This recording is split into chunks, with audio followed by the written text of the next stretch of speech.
আমি সকালে একটুখানি বিউলির ডাল আর ছোলার ডাল ভিজেই রাখছি। এই দিয়ে আজকে আমি বড়া বানাবো। একটু পিষে নিই। এই দেখো, এর সঙ্গে দেবো 3-4টা কাঁচা লঙ্কা আর আদা। তারপর এটাকে পিষে নেব।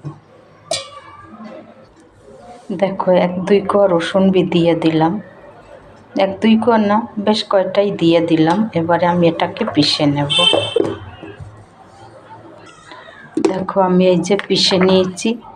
বেশি প্লেন বি না আর বেশি মোটা মোটা না, অল্প একটু মানে আদা পেশা। এইটা দিয়ে ভালো হবে তাহলে জিনিসটা। এই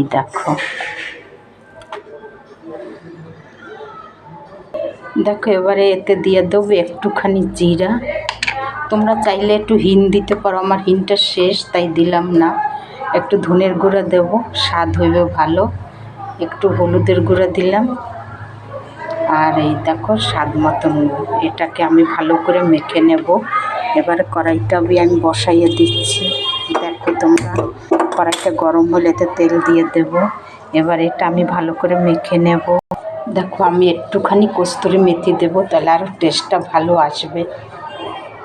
দেখো কড়াইটা গরম হয়েছে, আমি তেল ঢেলে দিচ্ছি। এই দেখো তেলটা গরম হইতে হইতে আমি এটা মেখে নেব। এটা তোমরাও করে খাবে ঘরে, যেরকম চায় ঠায়ের সঙ্গে খুব ভালোই লাগবে। একবার করে খেয়ে দেখবে। দেখো আর একটা জিনিস দিচ্ছি, একটুখানি খাবার সোডা। তোমরা চাইলে একটু বেকিং সোডাও দিতে পারো, ইনোও দিতে পারো, অসুবিধা নেই কিছু। এদিকে তেলটা আমার গরম হয়েছে, এবারে ভাজবো। দেখো তেলটা গরম হয়েছে, এবারে আমি একে একে করে এরকম ভেজে নেব। দেখো আমার বড়া হয়েছে।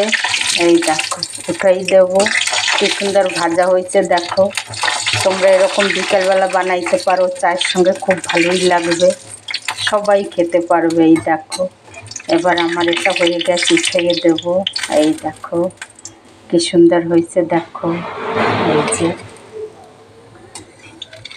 এই যে দেখো কি সুন্দর হয়েছে। এরকম বিকেলে তোমরাও বানাই খেয়ে দেখবে, চায়ের সঙ্গে কি জমবে দারুণ। দেখো এরকম যদি বাদামের চাটনি হয়, আমি এইটা বাদাম দিয়ে পিষেছি, কালকের আমি পিষেছি। এটার মধ্যে বাদাম দিয়েছি আর দিয়েছি একটু ডাল ভেজে, ছোলার ডাল। দেখো এটার সঙ্গে এটা কত জমবে, দেখো কত মুচমুচে হয়েছে। এটার সঙ্গে এটা কত আওয়াজ হচ্ছে। দেখো এটার সঙ্গে এটা খুব ভালো লাগবে, তোমরা চায়ের সঙ্গে করেও খেতে পারবে। এই দেখো